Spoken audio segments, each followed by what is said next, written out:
everyone, I'm Erica Taylor and I'm on board the Voyager of the Seas for the 2011 Tom Joyner Foundation Fantastic Voyage. I've been mixing and mingling with celebrities from the promenade to the pool deck, and I'm about to go up close and personal with the sexy and soulful Eric Benet. It's time for you to have your backstage pass.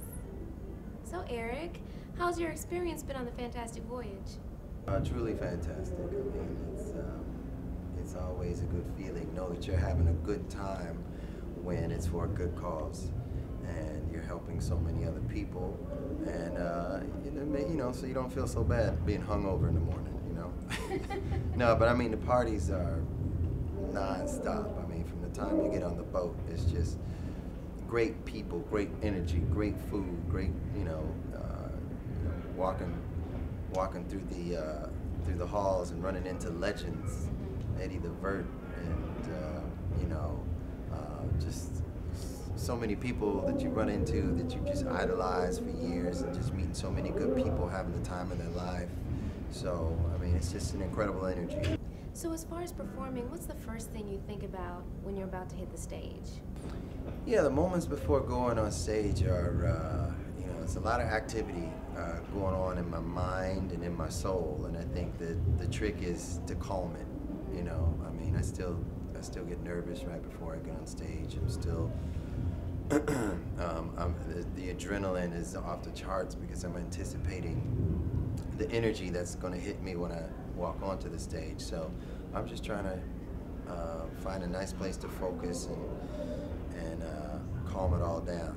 And so in essence, it's like a little bit of stage fright, which is great. I mean, to be doing it as long as I've been doing it, to still have stage fright right before I go on stage, I mean, that in itself is like a blessing, because it's the excitement level of what I do is still very much there, and it's just a beautiful exchange. Once I hit the stage, the audience, I just feel like this rush of love, and then I just try to return it with as much love as I can, and it's wonderful. So talk to me about Eric Benet being romantic. Sometimes the most romantic thing is, just being so exposed and open with somebody where, silence is just beautiful. Where sitting in the silence, you still feel like you're communicating. And you really have to be incredibly close to a person to have that level of intimacy where you just know each other so much that it's almost sometimes you steal each other's thoughts.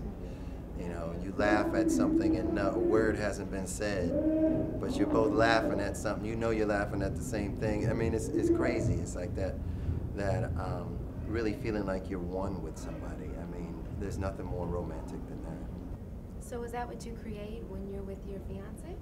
Absolutely. I've learned a lot in my old age, and I've learned that level of intimacy has to be there on a level that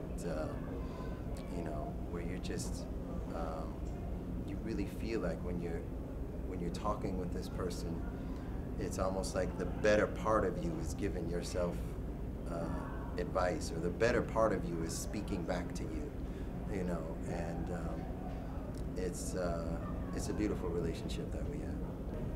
So have you guys set a date? It's funny, like the whole date thing, it's like the date is all built around the venue, and we keep like going back and forth between where. And so we haven't like nailed the venue yet. As soon as we nail the venue, we'll have a date. So speaking of Manuela, is it a challenge being a celebrity couple? I mean, anytime you're trying to just exist as a person, that just being out there, just going through your journey in life can sometimes be hard as it is. I mean, everybody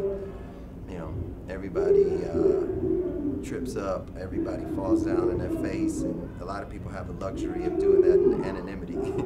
But when you live in almost like a fishbowl, it's certain things are magnified to very disproportionate to the, to the reality of what it was level, So I mean, it just it makes the hard times harder. Yeah. So what's the hardest part and the easiest part about being Eric Benet? The hardest part, I mean, I just gotta. My life is wonderful now. I think the hardest part about being me is. I don't know, it's like when you're a father and I look at my daughter, she's 19 now, it's like trying to let go of that little girl. That's the biggest challenge for me right now. I mean, she's very much her own person. She's very much a young lady, and she has her definitive vision for her future and her life, and and as dad, we just gotta let that go, and that's our influence, and that's not easy. That's not easy. I don't know, the best thing about being me is music and love. I mean, I'm surrounded by my love from my fiance, my family, my daughter, and music is just always flowing through me, and it's a wonderful thing. So tell me more about your latest project, Lost in Time, the first single, #1 for 5 weeks. I know you're excited. I'm excited. I really wanted to make a record that felt like the music I fell in love with when I was a kid.